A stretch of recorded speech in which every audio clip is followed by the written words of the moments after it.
उसका संजय ने लास्ट जो हमने पढ़ा था एक बार हम पढ़ लेते हैं। संजय ने कहा, हे कुरुवंशी, मुझे आपके दोनों ताऊ तथा गांधारी के संकल्प का कुछ भी पता नहीं है। हे राजन, उन महात्माओं में द्वारा मैं तो ठगा गया, मतलब मुझे धोखा दे दिया उन्होंने। ठीक है, तो चलते हैं श्लोक नंबर 38 पे। जगत गुरु शिला प्रभुपाद शिला गुरुदेव की जय। अथा जगाम भगवान नारद साहुतु तुम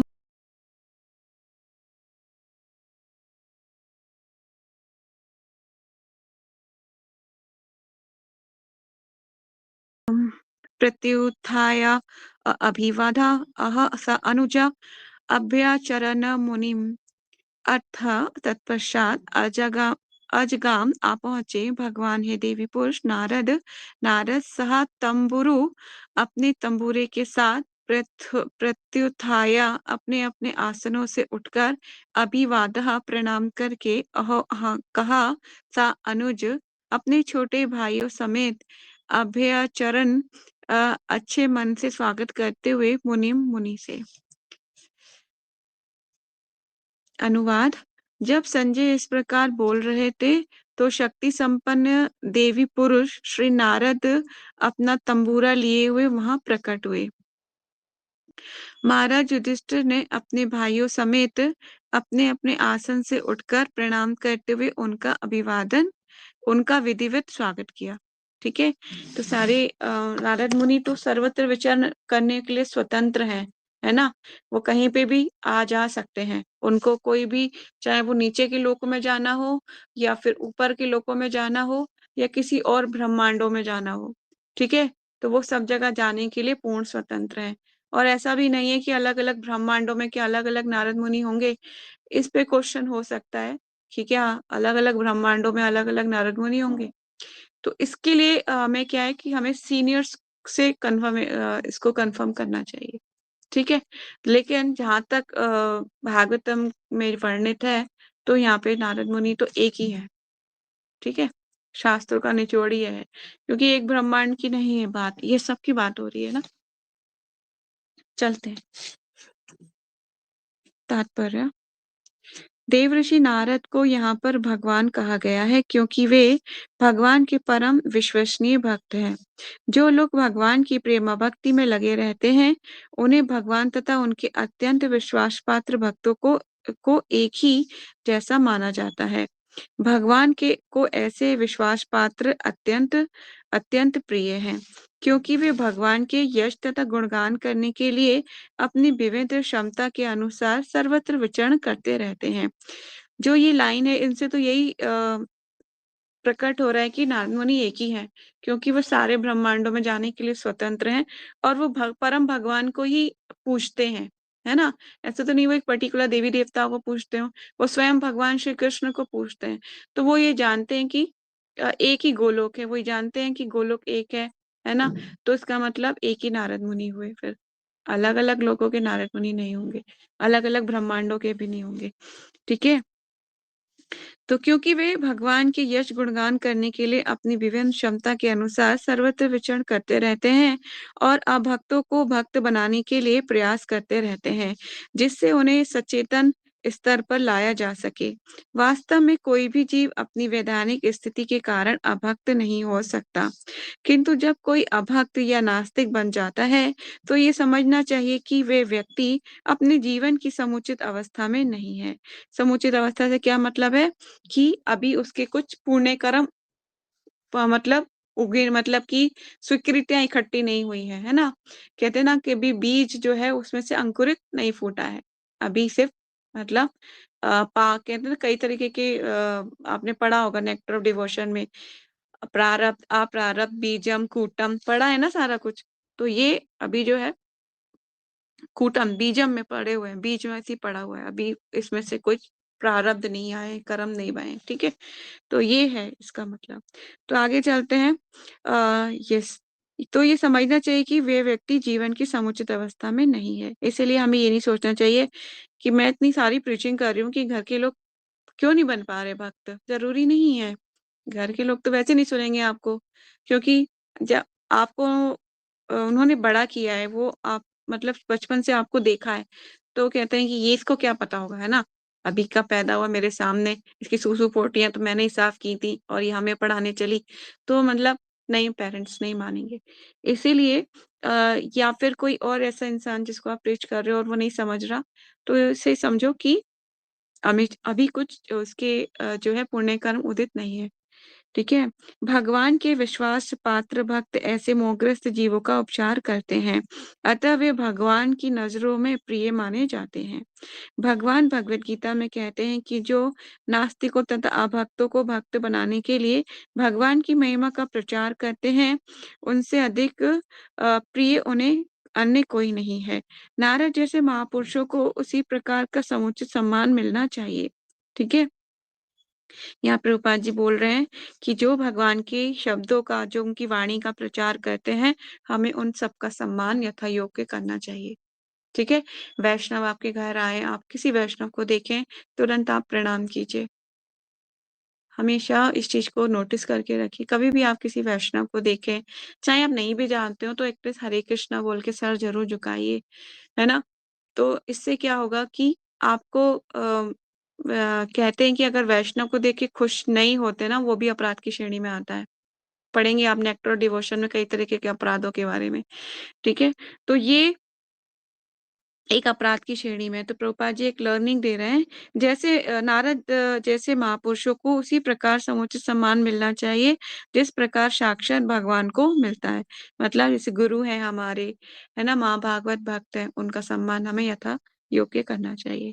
महाराज युधिष्ठिर अपने सुयोग्य भाइयों समेत नारद जैसे शुद्ध भगवत भक्तों का सम्मान करना अन्यों के लिए अनुकरणीय है। उनके लिए वे अपनी वीणा लिए हुए भगवान का गुणगान करने के अतिरिक्त और कोई कार्य नहीं है। मतलब एक ही काम करते हैं, भगवान की महिमा का गुणगान, और अन्य कोई काम नहीं है, प्रजल्पा करना या ऐसा करना वैसा करना नहीं। तो हमें भक्तों का सम्मान करना चाहिए। आप आगे जाके इनिशिएटेड हो जाओगे, दीक्षा होगी आपकी, तो ऐसा नहीं कि अपने गुरु को ही मैं पूजा करूंगी, बाकी के गुरु का कोई वैल्यू नहीं है, नहीं। आपको सबको समुचित सम्मान देना चाहिए। एक बार ऐसा हुआ था कि गुरु महाराज के सामने उनका ही डिसाइपल कुछ अदर्स प्रभुपाद डिसाइपल्स की आलोचना कर रहे थे किसी कारणवश। अब क्या पता क्या वो था, उनका टॉपिक क्या था, किस बात में किस चीज को लेके कर रहे थे, इतना नहीं पता मुझे।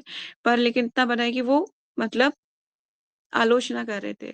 तो गुरु महाराज ने डंडा उठाया, उनको मारने के लिए चले, क्योंकि गुरु महाराज के प्रिय सेवक थे वो। ठीक है? तो गुरु महाराज बोले वाह, कि तुम मुझ में और प्रभुपाद डिसाइपल में फर्क कैसे कर सकते हो? जैसे तुम मुझे मतलब मैं तुम्हारे लिए प्रिय हूँ, ऐसे वो मेरे लिए प्रिय हैं। इसी तरह से जैसे ऐसा ही होता है, जैसे कि हमारे गुरु महाराज हमारे स्पिरिचुअल फादर होते हैं, है ना? और जिस तरह से पापा के भाई भी हमारे लिए उतने ही वर्शिपेबल हैं, उनकी उतना ही आदर सम्मान करते हैं, इस तरह से हमें भी अपने गुरु महाराज के जो गॉड ब्रदर्स हैं, उनका भी ऐसे ही हमें सम्मान करना चाहिए कि वो हमारे समझ लो कि चाचा के जैसे हैं। ठीक है? और माँ भागवत भक्त हैं। प्रभुपाद जी हमारे दादाजी हुए और स्पिरिचुअल फादर फादर हुए, और फादर के और जो गॉड ब्रदर्स हैं वो भी हमारे चाचा के जैसे हुए। ठीक है? तो एक ये स्पिरिचुअल रिलेशनशिप है, मटेरियल नहीं कह सकते, स्पिरिचुअल कह सकते हैं। तो गुरु महाराज को जब भी मैं लेटर लिखती हूँ तो my please accept my most humble obeisances into your lotus feet. फिर मैं नीचे लिखती हूँ योर इनसिग्निफिकेंट स्पिरिचुअल डॉटर। बहुत अच्छा लगता है लिखने में। तो इस तरह से हम जो है हमें कभी भी भक्तों का, शुद्ध भक्तों की संगति में कभी भी आते हैं, तो हमें उनको वर्शिप, मतलब वर्शिपेबल है वो, हमेशा आदर सम्मान करना चाहिए। वैष्णव एक ऐसी मतलब बहुत दुर्लभ प्रजाति है जो बहुत कम दो देखने को मिलती है ना? इसका हमें आदर सम्मान करना चाहिए यथा योग्य। तो नेक्स्ट श्लोक जयश्री आप पढ़ना चाहते हो? क्या साउंड है वहां पर, पाओगे?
हरे कृष्ण।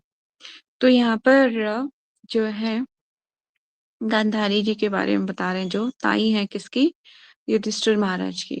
तो युधिष्ठिर महाराज क्योंकि अभी क्या है कि जब संजय बोल रहे थे तो वहां पे नारद मुनि आ जाते हैं, तो नारद मुनि का सम्मान कर रहे हैं युधिष्ठिर महाराज। उसके बाद युधिष्ठिर महाराज बोल रहे हैं कि हे देव पुरुष, देव पुरुष मतलब किसे संबोधित कर रहे हैं, नारद मुनि को।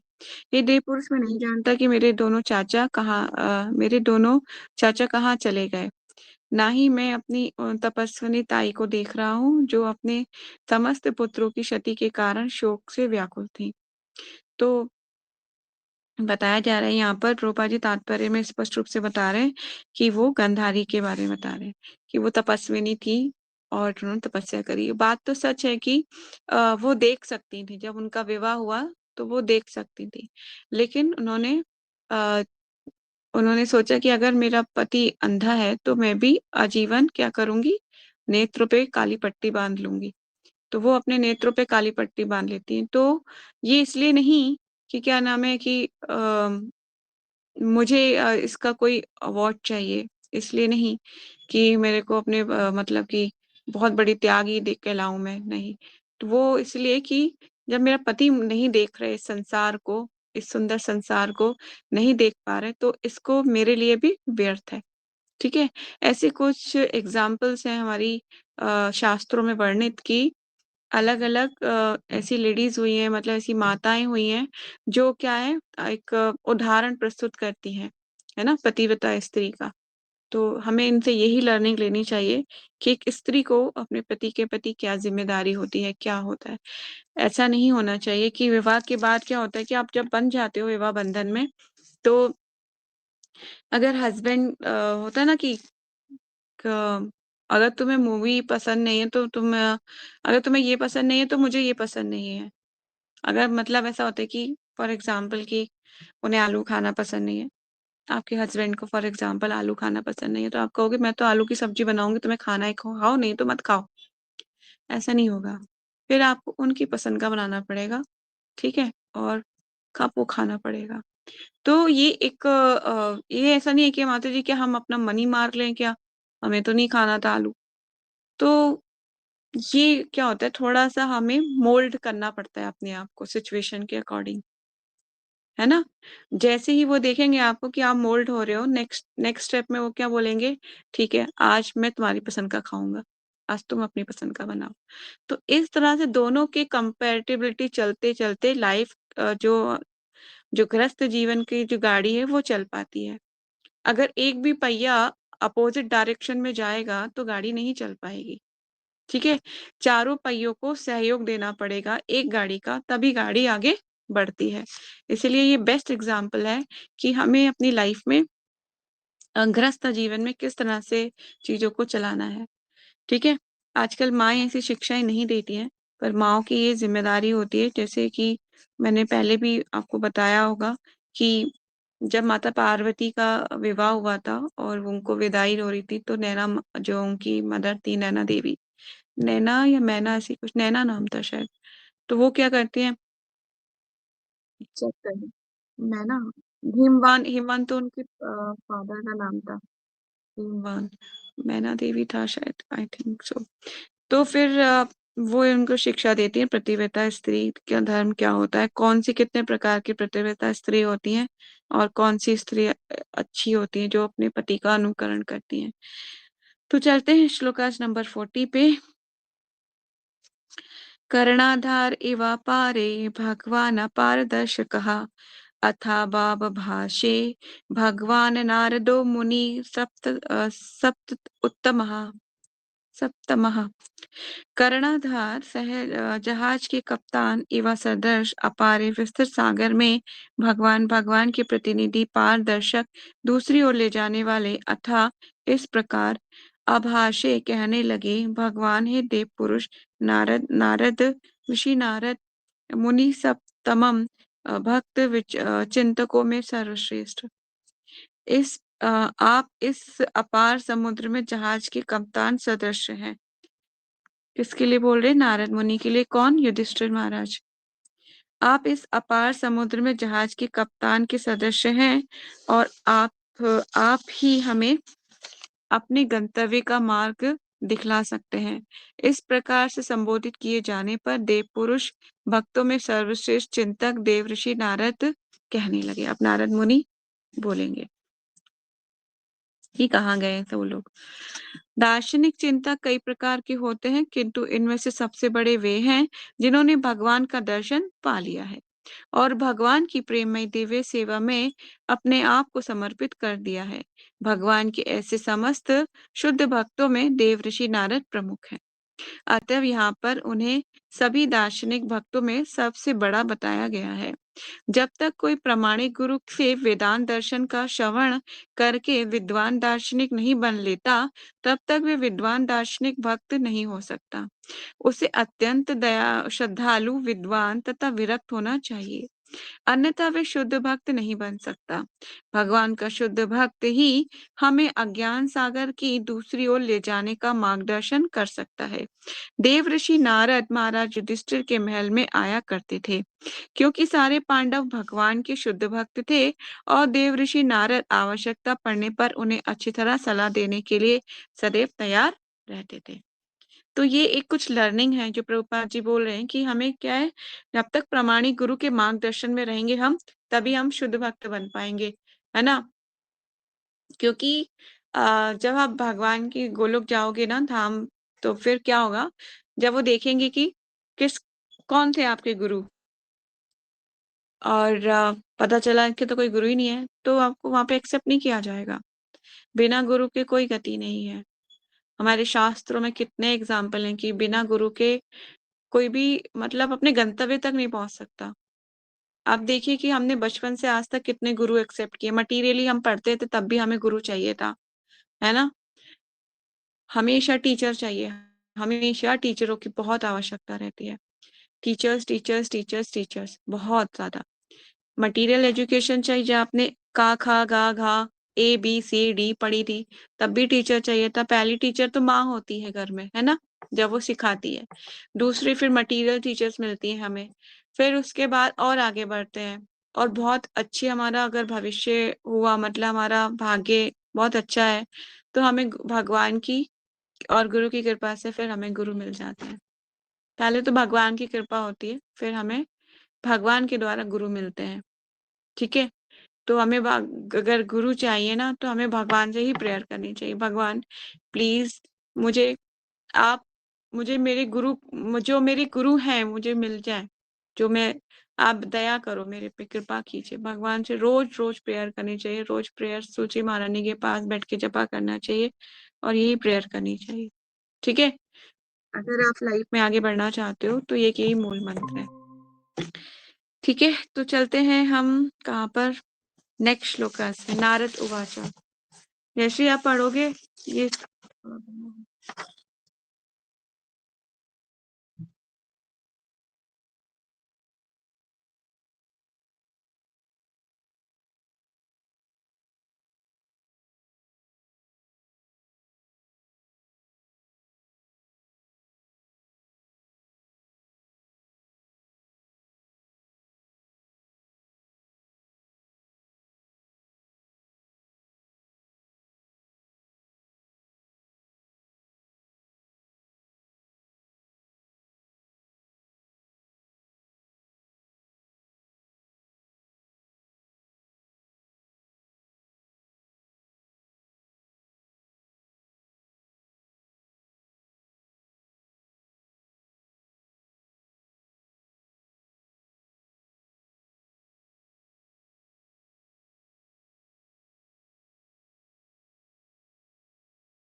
Thank you so much Jayshree. तो यहाँ पर नारद मुनि बोल रहे हैं कि हे धर्मराज, आप किसी के लिए शोक मत करो, क्योंकि सारे लोग परमेश्वर के अधीन हैं।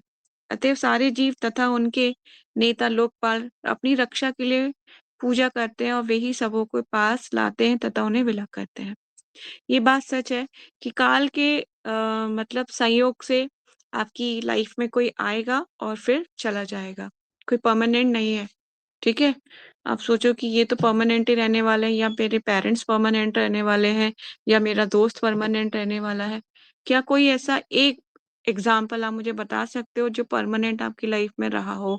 आपका कोई फ्रेंड हो या कुछ हो, कोई एक एग्जाम्पल, या आपकी दादी या नानी या चाची, कोई भी परमानेंट रहा हो? कोई भी परमानेंट नहीं होता।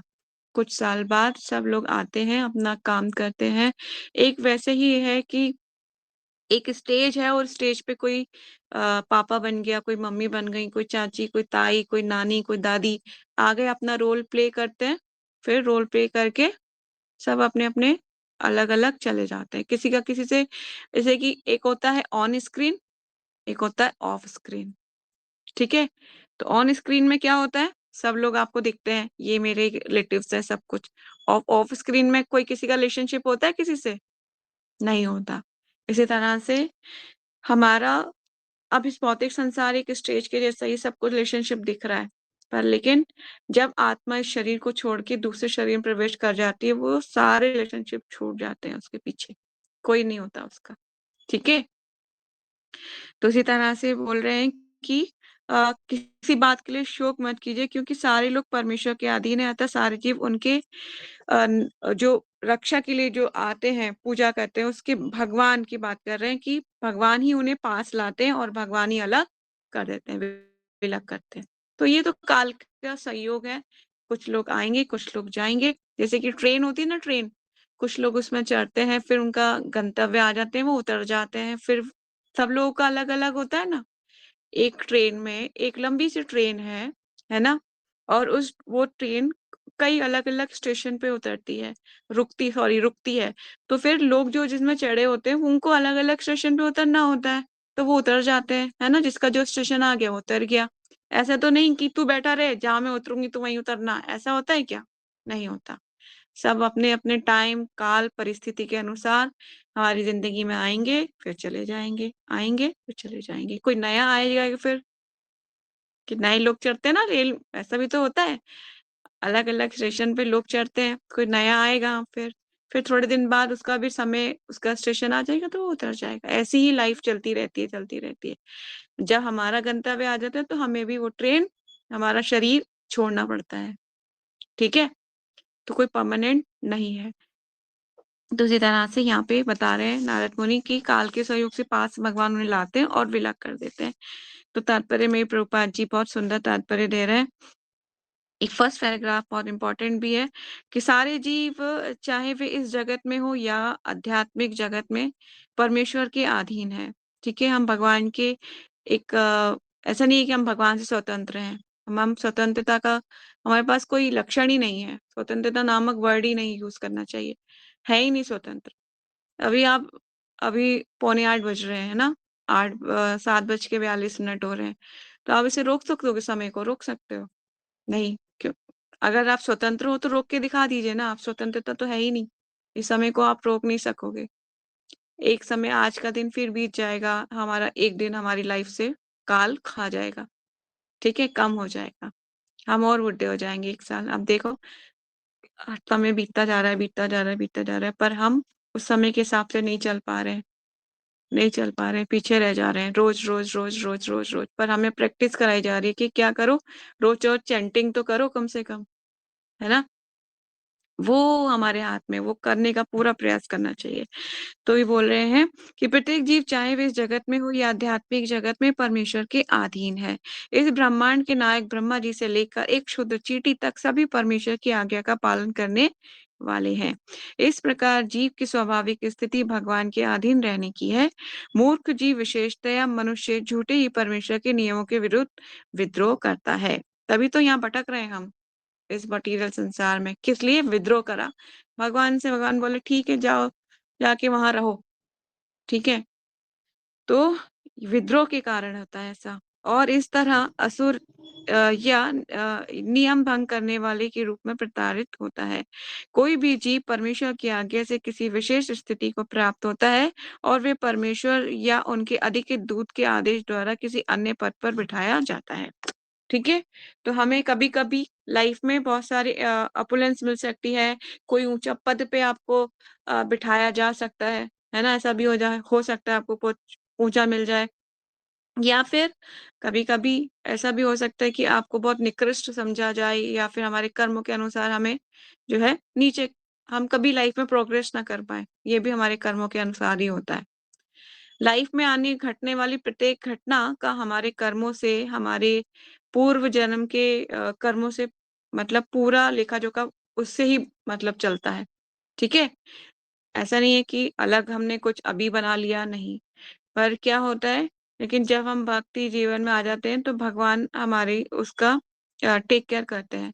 जैसे कि आपका फॉर एग्जाम्पल अगर पैर कटने वाला होगा ना, तो एक चोट लग जाएगी बस थोड़ी सी, उसी में भगवान सोचेंगे छोटा सा कष्ट मिले, क्योंकि पिता को पता चल जाता है ना कि बच्चा मुझे बुला रहा है, तो फिर उसका केयर करना शुरू कर देते हैं कि दिल से नहीं बुला रहा, चलो ऐसे ही उल्टा सुल्टा बता बता बुला रहा है। मतलब हमारी चैंटिंग हमें ही नहीं पसंद आती तो भगवान को क्या आएगी। पर फिर भी भगवान सोचते हैं चलो, जिस तरह से बच्चा तोतली भाषा में अपने पिता को बुलाता है लेकिन पिता को समझ में आता है कि मुझे ही बुला रहा है, उसी तरह से हम चाहे तोतली उल्टी सीधी चैंटिंग ही क्यों नहीं करें, भगवान फिर भी दयालु है, फिर भी हम पे कृपा करते रहेंगे। ठीक है। पर इसका हमें ऐसा नहीं है कि हमें इसका दुरुपयोग करें। दुरुपयोग नहीं करना है कि भगवान हरि नाम कर लूंगी और मैं पाप भी कर लूंगी।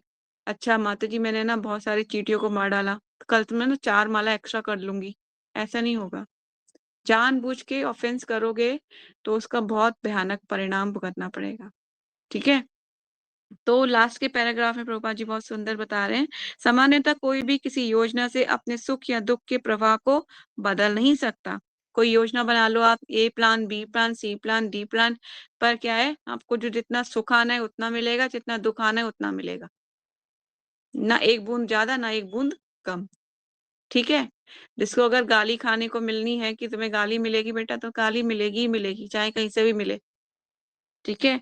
तो हर एक को काल के सूक्ष्म प्रबंध के अंतर्गत उसी रूप में ग्रहण करना होता है। जिस काल परिस्थिति ने आपको जिस वातावरण में रखा है, आपको उसको स्वीकार करना पड़ता है। ठीक है। आप उसके अलग नहीं जा सकते। और उनका प्रतिरोध करने से कोई लाभ नहीं होता, चाहे उनका प्रतिरोध क्यों ना करो, घर चिल्लाते रहो घर वालों पे, अपने भाग्य पर, मेरे को मेरे भाग्य में ऐसा नहीं लिखा था, तू मेरे भाग्य में कहाँ से आ गया, ये वो, कितना ही लड़ने का प्रयास करो पर कोई फायदा नहीं होगा। क्योंकि आपके भाग्य में जो लिख दिया गया है वही आपको यथासंभव यथा योग्य प्राप्त होने वाला ही है। तो यहाँ पे लास्ट पैराग्राफ में प्रभुपाद जी बता रहे हैं, अतः सर्वश्रेष्ठ बात तो यह है कि सचमुच मोक्ष प्राप्त करने का प्रयत्न करें। ये जन्म सिद्ध अधिकार मनुष्य को प्राप्त है। मतलब अपने आत्म साक्षात्कार के बारे में सोचें कि हम किस तरह से ये मनुष्य शरीर जो हमें मिला है इसका हम सदुपयोग करके क्या करें, हम अपने घर वापस लौट जाएं, back home, back to God है। ठीक है।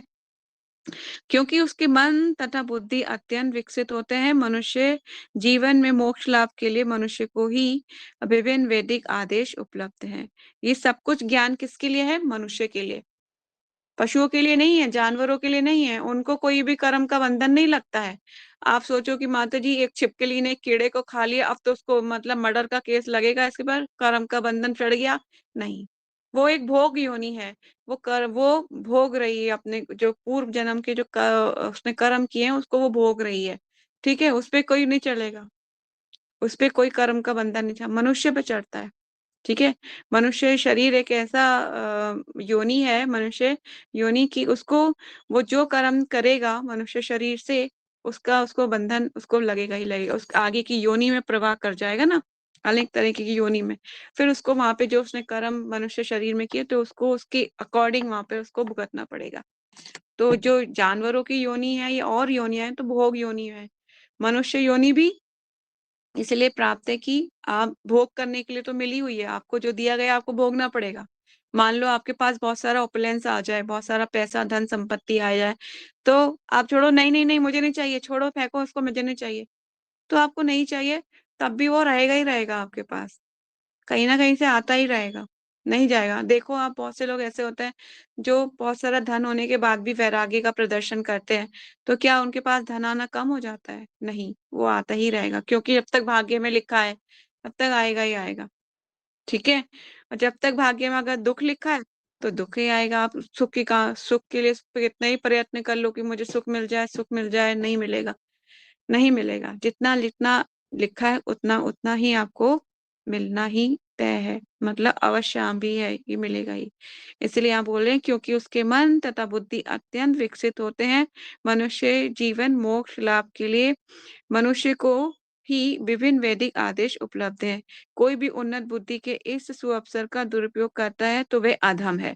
जो इस सुअवसर मतलब मनुष्य शरीर पाने के बाद भी गलत कार्यों में प्रवृत्त होता है और भगवान के आदेश को नहीं मानता जो भगवत गीता में वर्णित है। इसीलिए हम क्यों, मतलब पोल्यूशन खा खा के और धू मतलब सर्दी में ठिठुरते हुए क्यों करते हैं हम बुक डिस्ट्रीब्यूशन? इसीलिए कि भगवान की वाणी को लोग जाने, मनुष्य शरीर क्यों मिला है, क्या करना है, इसका सदुपयोग कैसे जीना है, समझें इसको लोग। क्योंकि कलयुग में सब कुछ उल्टा ही होता है। कुआं, मतलब प्यासे को कुएं के पास जाना चाहिए, यहाँ पे कुआं प्यासे के मतलब कि जा रहा है प्यासे के पास। कुआं मतलब भगवत गीता, और हम ढूंढ रहे हैं कि आ जाओ मनुष्य, प्यासे हो तुम, पी लो पानी। पर ये कलयुग है, इसलिए हम लोगों को भगवत गीता देते हैं, डिस्ट्रीब्यूट करते हैं, ताकि वो भगवान के आदेश को समझें और ये समझें कि आपको मनुष्य शरीर मिला क्यों है। खाने पीने सोने के लिए, यही इसीलिए थोड़ी नहीं मिला है कि अगले जन्म पशु में परिवर्तित हो जाओगे, पशु का शरीर मिल जाएगा तुम्हें, क्योंकि पशु तो यही कार्य करते हैं, खाना पीना सोना और बच्चे पैदा करना, ये चार काम वो करते हैं। अगर आपने मनुष्य शरीर पाने के बाद भी यही काम किया, तो फिर आगे की योनि कौन सी होगी, इसको कोई भी बता दे, कोई भी भक्त आराम से बता देगा कि आपको कुत्ते बिल्ली सुअर किसी की योनि में भी भेज दिया जाएगा, जाके वहां पे भी यही काम कर लो। क्यों आए मनुष्य शरीर में? मनुष्य शरीर आपको इसलिए मिला क्योंकि आप अपने समझ सको कि मनुष्य जीवन एक कितना, मैं तो ये सोचती हूँ कितना एक वीआईपी कार्ड है ना ये, वीआईपी कार्ड है। अगर जैसे होता है ना किसी के पास वीआईपी टिकट होता है तो वो आगे जाके बैठने के लिए एलिजिबल हो जाता है कि उसको आगे की सीट मिल जाती है। इसी तरह से हम भी एलिजिबल हो सकते हैं अगर हम इसका सदुपयोग करें तो। इसको हम मतलब जैसे होता है ना, जिस कंपनी का एटीएम कार्ड है आपको उसी कंपनी के जाके उसमें एटीएम की मशीन में लगाओगे तो वहां से धन प्राप्त होगा, है ना। गलत जगह पे यूज करोगे तो कोई लाभ ही नहीं है, वो तो फिर कचरा है ना, कूड़ा है ना। तो इसी तरह से ये एक एक बेस्ट अपॉर्चुनिटी है जो हमें भगवान का नित्य श्रवण कीर्तन करते रहना चाहिए और भक्तों का संग में रहना चाहिए। उसी के कारण से क्या होगा, हम आगे प्रोग्रेस करेंगे। भक्तों का संग कभी भी मिल रहा है ना, छोड़ना नहीं चाहिए। कहीं पे भी मिल जाए, जहाँ भी मिल जाए, जाओ जाओ, मैंने इसलिए बोला क्लासेस अटेंड कीजिए, जाइए। ठीक है। तो आज हम इतना ही पढ़ेंगे। अभी हमारे पास है 8 मिनट, कोई क्वेश्चन है तो आप पूछ सकते हो। हरे कृष्णा।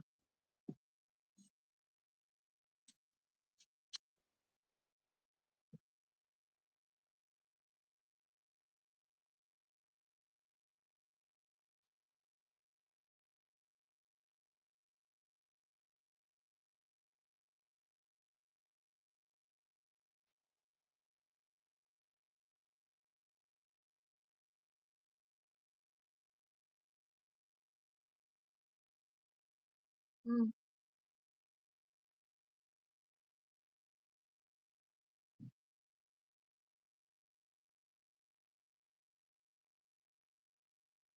हम्म।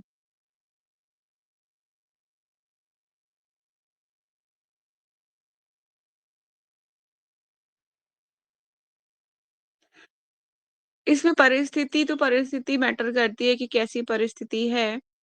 और माता पिता का भी होता है कि माता पिता, एक्चुअली आजकल किसी का बेटा भक्त हो जाए ना तो लोगों को लगता है कि सब कुछ बनना चाहिए पर भक्त नहीं बनना चाहिए। ऐसा पेरेंट्स को लगता है कि चाहे शराब पी ले, मैं कोई बात नहीं, इसकी शराब छुड़वा दूंगा, कुछ नहीं हो जाएगा, वो ठीक हो जाएगा, पर लेकिन भक्त नहीं बनना चाहिए। भक्त बन गया तो समझ लो बेड़ा गर्क। लेकिन एक चीज बताओ कि वो भक्त बनेगा तो कितना, कितने लोगों का उद्धार करेगा? एक का नहीं, कितने लोगों का उद्धार करेगा। और अपने माता पिता का उस जो जिस कोख से उसने जन्म लिया है उस कोख को भी उसको भी उद्धार हो जाएगा। इस तरह ध्रुव महाराज की स्टोरी में क्या देखते हैं, ध्रुव महाराज की माँ ने उन्हें खुद बोला कि बेटा तुम्हारे पिता तो हमको तो कुछ समझते ही नहीं है, तो मैं नहीं बोल सकती। क्योंकि उनकी माता जो है सुरुचि ने उनको गोदी से उत्तानपाद जो थे उनके फादर उनको गिरा दिया था कि तुम जो है तुम जब तक मेरी कोख से जन्म नहीं लोगे तुम अपने पिता में गोदी में बैठने लायक नहीं हो। तो सुनीति ने वो रोते रोते अपनी माँ के पास जाते हैं। 5 साल के थे शिवध्रुव महाराज। और हम पढ़ेंगे इसको तीसरे स्कंद में ही आएगी, तीसरे या चौथे स्कंद में स्टोरी है, चौथे स्कंद में है। तो वो उनकी माँ बोलती है आपके पिता तो हमें नहीं समझते बेटा कुछ, लेकिन अगर तुम्हें अपने कहते कि मुझे अपने पिता से भी ऊंचा राज्य की कामना करते कि मुझे अपने पिता से भी ऊंचा चाहिए माँ, मैं तो अपने पिता से ऊंचा अ, राज्य चाहिए मुझे। तो बोलती है बेटा ये तो संभव नहीं है, अगर तुम्हें भगवान से मांगना पड़ेगा, भगवान की सेवा करनी पड़ेगी, पूजा करो। तो कहाँ मिलेंगे भगवान? छोटे बच्चों के ऐसे ही आंसर होते हैं, कहाँ मिलेंगे भगवान? तो बेटा जंगल में होते हैं। ऐसा बोला उन्होंने, जंगल में मिलेंगे, तपस्या करनी पड़ेगी। जंगल चले जाते, मैं जंगल जाऊंगा, क्योंकि क्षत्रिय के बेटे थे ना, खून क्षत्रिय का था। तो जाके नारद मुनि उनको प्रीच करते हैं। तो कहने का मतलब, मैं पूरी स्टोरी में तो नहीं जाऊंगी, पर मैं आपको बता रही हूँ कि एक माँ ने अपने बच्चे को ये दिखाया कि रास्ता, कि बेटा भगवान ही तुम्हारी इच्छाओं की पूर्ति कर सकते हैं। इसी तरह से हर माँ को ये दिखाना चाहिए बेटा हम नहीं है तुम्हारी इच्छाओं की पूर्ति करने के लिए, भगवान है। अगर आप भगवान की शरणागत होगे तो स्वतः ही, जिस तरह से पेड़ की जड़ में पानी देने से सारी पत्तियां स्वतः ही हरी भरी हो जाती हैं, क्या भगवान कृष्ण क्या आपको सब कुछ नहीं दे सकते? जो भी आपको मटेरियली चाहिए सब देने के लिए क्या भगवान के पास अभाव है ना? कोई अभाव नहीं है ना। सारे देवी देवताओं को, सारे सबको शक्ति कहाँ से प्राप्त होती है? परम भगवान से ही प्राप्त होती है। वो उस शक्ति का लाभ उठा के आगे कार्य करते हैं। तो जो भी चीज की आपको रिक्वायरमेंट है भगवान उसको फुलफिल करते हैं। तो माँ का यही कर्तव्य होना चाहिए कि वो अपने बच्चों को आध्यात्मिक मार्ग पर अग्रसर करने का पूरा पूरा प्रयास करे। अब रही बात कि आपकी क्वेश्चन की कि क्या वो गलत कर रहे हैं, वो कुछ गलत नहीं कर रहे हैं। माता पिता को ये समझना चाहिए कि आध्यात्मिक जीवन में क्या होता है कि उसके एक जन्म के माता पिता नहीं है, एक उसने हर जन्म में कितने माता पिता एक्सेप्ट करे हैं, है ना? करें कि नहीं करें, इस जन्म में वो अपने इन माता पिता का भी उद्धार करेगा और अगले जन्मों में कितने माता पिता थे उनका भी उद्धार कर देगा। तो इसलिए प्रहलाद महाराज के को जो है नरसिंह भगवान ने बोला था कि 21 जनरेशन विल बी डिलीवर्ड, 21 पीढ़ियां तर जाएंगी तुम्हारी, क्योंकि शुद्ध भक्त है ना, शुद्ध भक्त है इसीलिए। तो इस तरह से माता का बहुत सहयोग होता है अपने बच्चों को भक्त बनाने के लिए। जो माता सेल्फिश हो जाएगी ना कि मैंने बताया था ना आपको, एक माता सेल्फिश हो गई थी, ब्रह्मचारी था भक्त, और फूल की माला बनाती थी, वो बताया था ना मैंने, फूलों की माला बनाती थी। क्या हुआ? वो बात कि ब्रह्मचारी बच्चा बेटा की इसकी शादी करा दूं, शादी करा दूं, शादी करा दी उसको, ब्रह्मचारी जीवन से छुड़वा दिया। और दोनों पति पत्नी शिफ्ट हो गए अमेरिका। वो बेचारी आज भी फूलों की माला ही बना रही है। अगर वो कम से कम उसको ब्रह्मचारी ही बने रहने देती तो वो आगे प्रचार करता और प्रचार करता, है ना, सीरियस होता, भक्ति में हो सकता है संन्यास ले लेता, उस माँ का उद्धार नहीं हो जाता? कितना उद्धार हो जाता, और कितनी और लोगों को वो मतलब प्लीज कर पाता, और कितने लोगों को इंस्पायर कर पाता भक्ति से। तो माता पिता को सेल्फिश नहीं होना चाहिए। ऐसा ना वो इंसान सेल्फिश है जो संन्यास ले रहा है। संन्यास बहुत रेयरेस्ट होता है, बहुत रेयरेस्ट। लोग एक बोलते हैं ना, सेफ्रॉन कलर होता है, सेफ्रॉन कलर, उसको पूजा करते हैं। आज भी भारत में साधु संत जो सेफ्रॉन धारण करते हैं उनको नमस्कार किया जाता है। भले ही बाद में पता चलता है कि ढोंगी है, ये कौन है, चाहे कुछ भी क्यों ना हो, पर लोग आज भी सेफ्रॉन कलर की इज्जत करते हैं। इसलिए किसी का सन्यासी ले लेना, सन्यास ले लेना, ये कोई गलत नहीं होता। हमारे शास्त्रों के अनुसार तो गलत नहीं है। ठीक है। पर इस आश्रम को स्ट्रिक्टली फॉलो करना थोड़ा-सा बहुत कठिन है, मैं ये कहूँगी बहुत क थोड़ा-सा नहीं बहुत कठिन है, पर लेकिन जो अपने गुरु के मार्गदर्शन में चलता रहेगा, उसके लिए ये आसान बनता रहेगा। ठीक है? और कोई क्वेश्चन?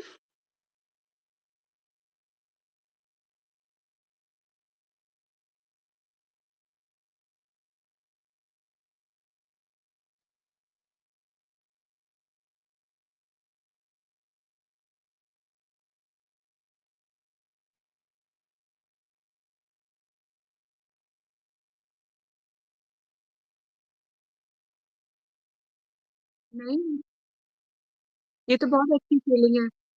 बहुत अच्छी फीलिंग है ये, क्योंकि हमें अगर अपनी साधना से सैटिस्फाई हो गए, तो समझो हम प्रोग्रेस रुक गई है हमारी, है ना?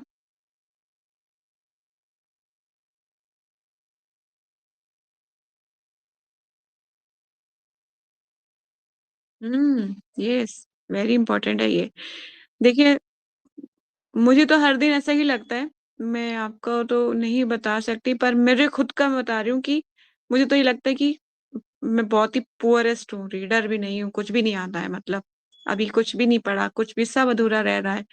मुझे लगता है पता नहीं कल का दिन मैं देखूँगी, नहीं देखूँगी, आज मैंने कितना पढ़ा, अभी अधूरा रह गया है, मुझे दोबारा जन्म लेके आना पड़ेगा। मुझे तो ऐसा लगता है हर दिन रात को जब मैं सोती हूँ ना, तो मुझे ऐसा लगता है कि कल का दिन मैं देखूँगी कि नहीं देखूँगी, ऐसा लगता है कि आज मैं कितना पढ़ लूँ। लेकिन मैं समय को देखती हूँ कि अगर मैं अभी टाइम से नहीं सोई तो फिर मैं सुबह नहीं उठ पाऊँगी, सुबह नहीं उठ पाऊँगी मैं, और सुबह नहीं उठ पाई तो फिर कल का पेंडिंग-वेंडिंग भी रह जाएगा। तो आज मैं जितना मैक्सिमम इस टाइम में कंप्लीट कर लूँ, कर लेती हूँ। पर मुझे हर दिन ऐसा लगता है कि पता नहीं कल का दिन कैसा होगा, मैं देख पाऊँगी नहीं, मेरी साधना अच्छे से नहीं हो रही, मेरा ये नहीं हो रहा, मैं रीडिंग नहीं कर पा रही हूँ, मैं अच्छे से नहीं पढ़ पा रही हूँ। तो इस तरह से हमें यही सोचना चाहिए कि मतलब आप बड़े से बड़े भक्तों से भी आज पूछोगे ना, सीनियर से सीनियर भक्तों से भी, तो वो यही बोलेंगे, नहीं, साधना अच्छी नहीं है। तो ये एक अच्छा है। जो ये कहेगा ना, बहुत बढ़िया रीडिंग रीडिंग बहुत बढ़िया हो रहा है, चैंटिंग तो बहुत मस्त मक्खन मलाई हो रही है, तो समझो कुछ नहीं हो रहा है उसका। ठीक है? जो ये इंसान आपको ऐसे बोले ना, तो मत जाना, उसका सब कुछ ज़ीरो है, कुछ नहीं हो रहा। ठीक है? तो ये एक अच्छा साइन है, बुरा साइन नहीं है। ठीक है? तो आज इतना ही करते हैं वाइंड अप। और कुछ क्वेश्चन है?